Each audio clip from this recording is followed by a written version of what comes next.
Hello friends, welcome to my channel studying civil. और आज हम लोग पढ़ेंगे एक बहुत ही important chapter, effective stress, capillarity and permeability of soils. ठीक है, तो ये एक बहुत इम्पोर्टेंट चैप्टर है फ्रेंड्स, क्योंकि इस चैप्टर में हम देखेंगे कि कोई भी सॉइल में, कोई भी टाइप ऑफ सॉइल हो, उसमें उस सॉइल में एक्चुअली वो सॉइल कितना स्ट्रेस, कितना वो ले सकता है, उसका क्षमता कितना है लोड्स लेने का, या कोई भी उस पे अगर कोई स्ट्रक्चर खड़ा हुआ है तो वो कितना उसका लोड ले पाएगा, ये उसका स्ट्रेंथ कितना है, किस हद तक वो लोड्स को बियर कर सकता है। ये सब हम लोग इस चैप्टर में समझेंगे कि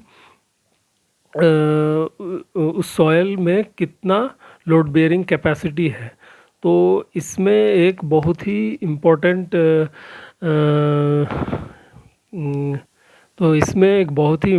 टर्म है, that is called effective stress. ठीक है, तो इसके बारे में इफेक्टिव स्ट्रेस, कैपिलैरिटी और परमिएबिलिटी, इस पूरे चैप्टर में हम लोग इन तीनों के बारे में समझेंगे। तो चलिए स्टार्ट करते हैं। सबसे पहले हम लोग जान लेते हैं कि इफेक्टिव स्ट्रेस क्या होता है। ठीक है, व्हाट इज़ इफेक्टिव स्ट्रेस। तो जैसा कि डेफिनेशन कह रहा है कि effective stress in soil are the intergranular stresses in between the soil particles. It is the sum of the contact forces between the solid particles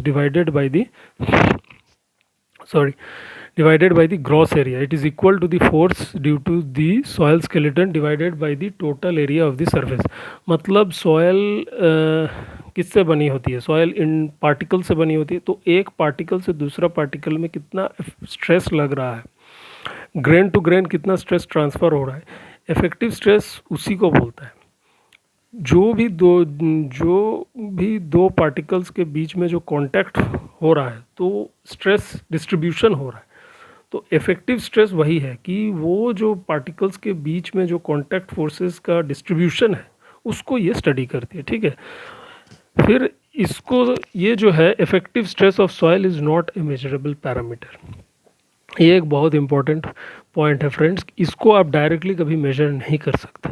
इसको मेजर करने के लिए दो इम्पोर्टेंट पैरामीटर्स हैं। सबसे पहला है टोटल स्ट्रेस और दूसरा है पोर वाटर प्रेशर।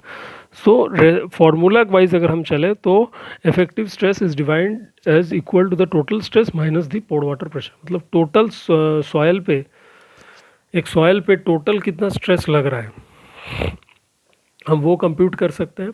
और उस सॉयल में पोर वाटर प्रेशर कितना लग रहा है, ये भी हम कंप्यूट कर सकते हैं।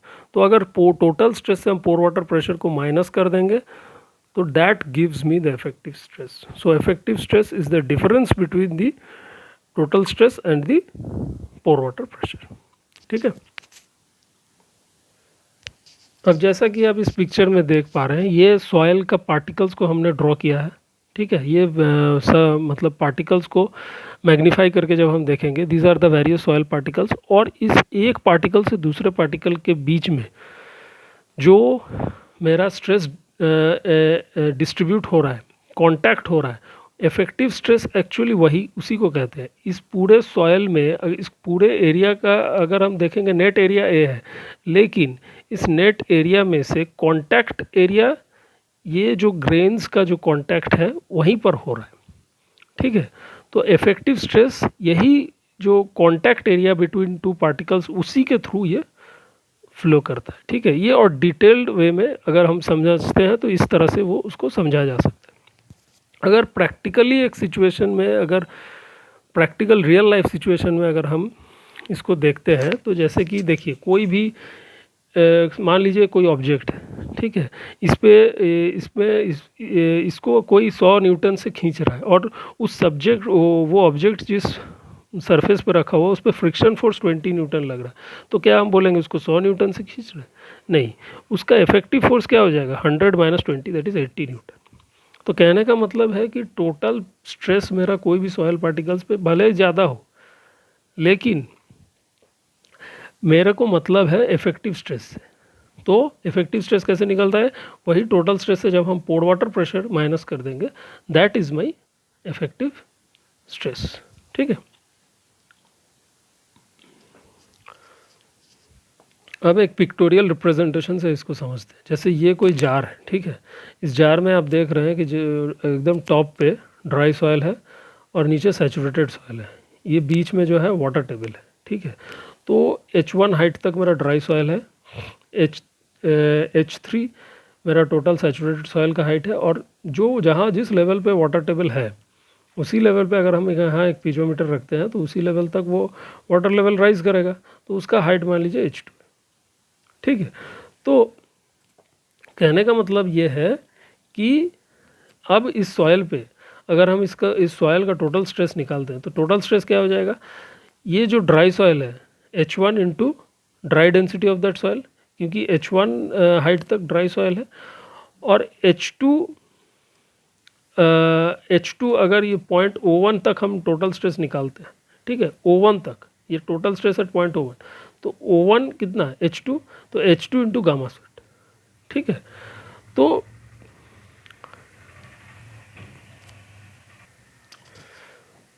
जैसे कि O1 पे मैंने पीजोमीटर रखा तो उसका वाटर प्रेशर कितना है, H2 हाइट तक वो उसमें पानी राइज किया, तो टोटल स्ट्रेस मेरा क्या हो जाएगा at point O1 H1 into gamma d plus H2 into gamma sat. अब वही पॉइंट पे मेरा पोर वाटर प्रेशर क्या हो जाएगा H2 इंटू गामा डब्ल्यू, तो इफेक्टिव स्ट्रेस मेरा क्या हो जाएगा टोटल स्ट्रेस माइनस दी पोर वाटर प्रेशर, तो H1 गामा डी, ठीक है, H1 gamma d plus H2 gamma sat minus H2 gamma W, ठीक है। तो H1 gamma d plus H2 gamma sat minus gamma W, that is effective stress is nothing H1 gamma d plus H2 gamma dash, ठीक है। Simple formula है, total stress से हम pore water pressure को minus कर देंगे तो मेरा इफेक्टिव स्ट्रेस आ जाएगा, ठीक है।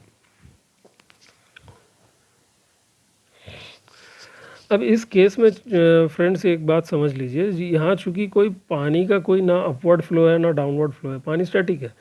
अब अगर O1 पे जैसे आया, O1 पे हमने निकाला, O1 पे वाटर लेवल मेरा H2 हाइट तक, ये अगर जब मैंने पीजोमीटर रखा तो वो वाटर टेबल जिस हाइट जहाँ पर है वहीं तक वो राइज किया। अब O2 पे भी सेम हाइट तक ही राइज करेगा, तो अगर यहीं पर अगर O1 के जगह हम O2 पे निकालते तो वो क्या हो जाता है H2 के जगह बस H3 हो जाता है, H1 gamma d plus H3 gamma sat, और वही pore water pressure H3 gamma डब्ल्यू हो जाता है। तो अल्टीमेटली क्या हो रहा है कि ये जो ड्राई सॉइल का जो स्ट्रेस है वो एज इट इज़ इंटैक्ट है, चेंज मेरा सैचुरेटेड सॉइल में हो रहा है जिसमें मैंने पोर वाटर प्रेशर को माइनस कर दिया जा रहा है। तो वहीं पर O2 पे क्या हो जाएगा, O2 पे हो जाएगा H1 gamma d plus H3 into gamma set minus gamma W, ठीक है। ये O1 पे, ये O2, ठीक है।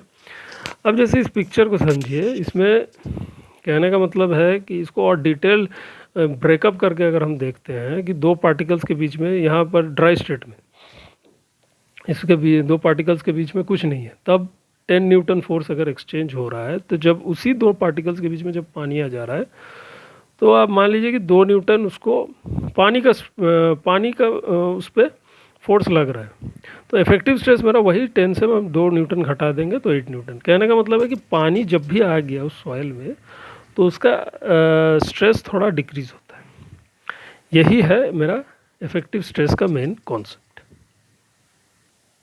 अब इफेक्टिव स्ट्रेस का प्रिंसिपल है, दो प्रिंसिपल है फ्रेंड्स इसमें। Effective stress is equal to the total stress minus the pore water pressure, जो कि फॉर्मूला कहती है। और दूसरा है कि effective stress control certain aspects of behaviour of the soil such as volume changes and shearing resistance. Soil का shearing resistance और सॉइल में कितना वॉल्यूम चेंज हो रहा है, ये भी इफेक्टिव स्ट्रेस ही कंट्रोल करता है, उसी से गवर्न होती है ये सब चीज़ें, ठीक है।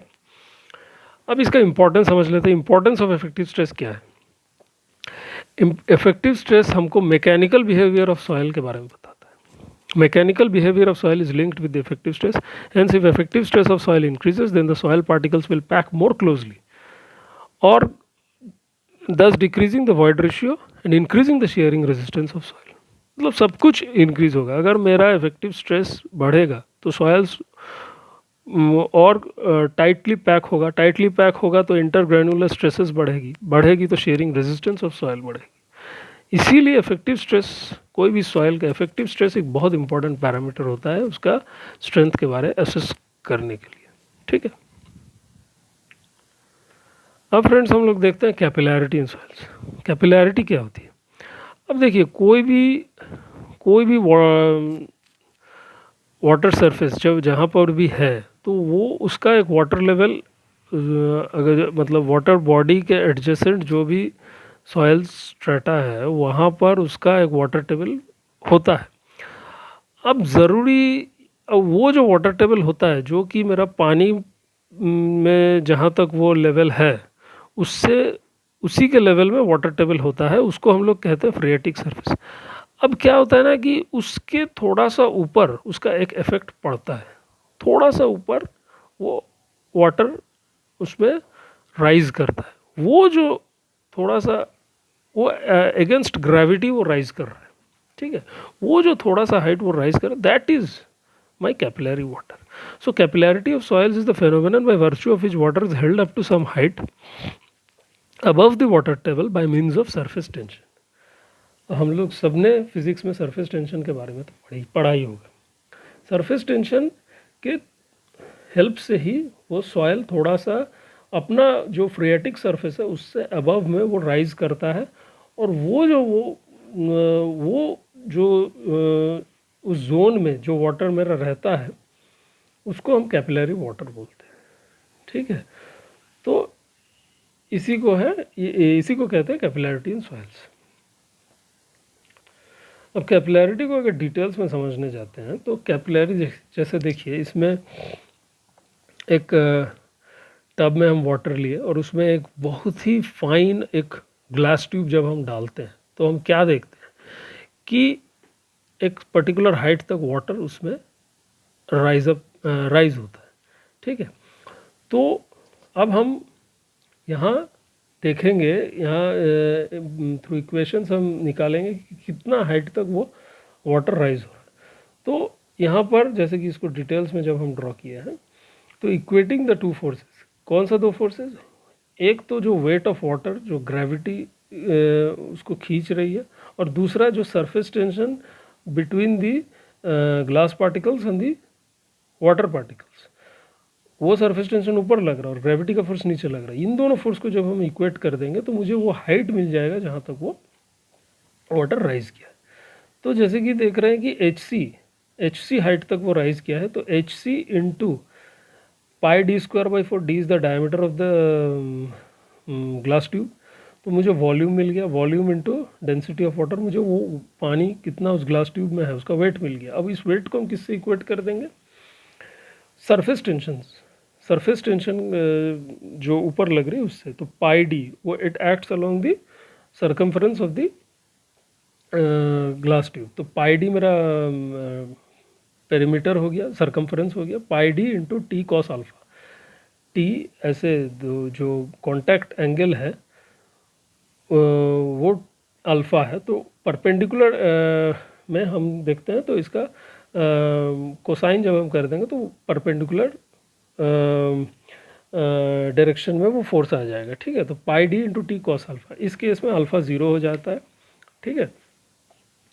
फॉर प्योर वाटर अल्फ़ा को हम लोग ज़ीरो एज्यूम कर लिए, तो कॉस ज़ीरो इज़ 1, तो पाई डी इंटू टी, तो एच सी मेरा क्या हो जाएगा, pi d cancels 40 by gamma डब्ल्यू टी, ठीक है।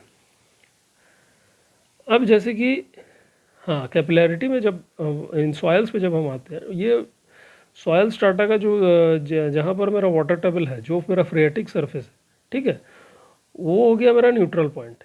अब उसके नीचे वाटर जो लग रही है दैट इज़ वो उसके नीचे तो पानी रहेगा ही, उसके ऊपर जो पानी रह रहा है वहाँ पर कैपिलरी फोर्सेस के थ्रू वो पानी रह रहा है, तो उसके नीचे कॉम्प्रेसिव फोर्स लगता है और उसके ऊपर टेंसाइल फोर्स, मतलब both the forces are in opposite directions. Soil में भी जब हम इसको स्टडी करेंगे तो इस वाटर टेबल के नीचे, ये आप इसको आप समझ लीजिए, इस वाटर टेबल के नीचे जब जो मेरा पोर वाटर प्रेशर रहेगा वो मेरा इफेक्टिव स्ट्रेस को घटाएगा, क्योंकि टोटल स्ट्रेस में वो माइनस हो जाएगा, जबकि कैपिलरी फोर्सेस के हेल्प से जो मेरा वाटर सॉइल पार्टिकल्स में है वो मेरा टेंसाइल नेगेटिव होने के चलते वो क्या होता है, इफेक्टिव स्ट्रेस को और बढ़ा देता है, it ultimately it gets add on, वो एड ऑन हो जाता है, ठीक है। तो अल्टीमेटली कैपिलैरिटी इन सॉइल्स के चलते मेरा क्या होता है कि मेरा इफेक्टिव स्ट्रेस जो है वो बढ़ जाता है। ठीक है, इसको हम लोग आगे जब देखेंगे और डिटेल्स में समझेंगे। अब जैसा इस ड्राइंग में आप देख पा रहे हैं कि दो सॉयल पार्टिकल्स के बीच में जब कैपिलरी फोर्सेस के थ्रू वाटर इसके बीच में एक फिल्म बन गई है, वाटर का एक फिल्म बन गया है, तो ये इफेक्टिव स्ट्रेस है। और टी के चलते, जो सरफेस टेंशन के चलते जो फोर्सेस लग रहा है, अल्टीमेटली वो इसमें एड ऑन हो जाता है। तो कहने का मतलब है कि कैपिलरी फिल्म के चलते इफेक्टिव स्ट्रेस मेरा अल्टीमेटली बढ़ जाता है। ठीक है, और इसमें जैसे कि इस ड्राइंग में आप देख पा रहे हैं कि एक टोटल एक सॉयल पार्टिकल्स का एक ग्रेन्यूलर जो सॉयल ग्रेन्स है, उसमें कैसे वाटर जब राइज करता है तो छोटा छोटा इस तरह से ट्यूब्स बनता है। ठीक है, ये छोटा छोटा ट्यूब्स बनता है। तो वही कह रहे हैं कि ड्यू टू द ये एक छोटा छोटा ट्यूब्स बनता है, मतलब वो एक अल्टीमेटली एक लेवल बन जाता है जहाँ तक वो पानी उसमें किस हाइट तक वो कैपिलरी इफेक्ट एक सॉइल में उसका इफेक्ट पड़ रहा है। ठीक है, एक प्रैक्टिकल एग्जांपल आप लोग इसको ऐसे समझ सकते हैं कि जब भी आप कोई देखिएगा, जब आप कोई बीच पे चलते हैं, बीच में जब आप लोग घूमने जाते हैं, तो उसमें देखिएगा जो सैंड है उसका दो दो जोन्स बन जाता है। एक जो पूरा ड्राई रहता है, अब ड्राई सैंड के ऊपर जब चलने का आप कोशिश करेंगे तो देखेंगे कि वो एक तो थोड़ा सा डिफ़िकल्टी आता है उसमें। और एक जोन है कि जो थोड़ा सा भींगा रहता है पानी से। ठीक है, और उस पर जब आप चलेंगे आप स्विफ्टली चल पाते हैं। और एक तो जो पानी के एकदम अंदर हो गया वो तो अलग है। ठीक है, तो ये जो एकदम पानी के अंदर और ड्राई, बीच में जो सैंड है जो हल्का हल्का भींगा रहता है, उसमें चलने में थोड़ा इजी होता है, थोड़ा इजीली आप चल पाते हैं। ये क्यों होता है? ये बेसिकली इसमें बेसिकली वही कैपिलैरिटी का ही फंडा है। तो वो कैपिलैरिटी के चलते उसमें इफेक्टिव स्ट्रेस बढ़ जाता है, जिससे आपको एक हेल्प मिलता है, आसानी होती है आपको चलने में। ठीक है, तो इस वीडियो में इतना ही। इसका बाकी पार्ट्स को हम लोग डिटेल में अगला वीडियो में कवर करेंगे। चलिए, थैंक यू।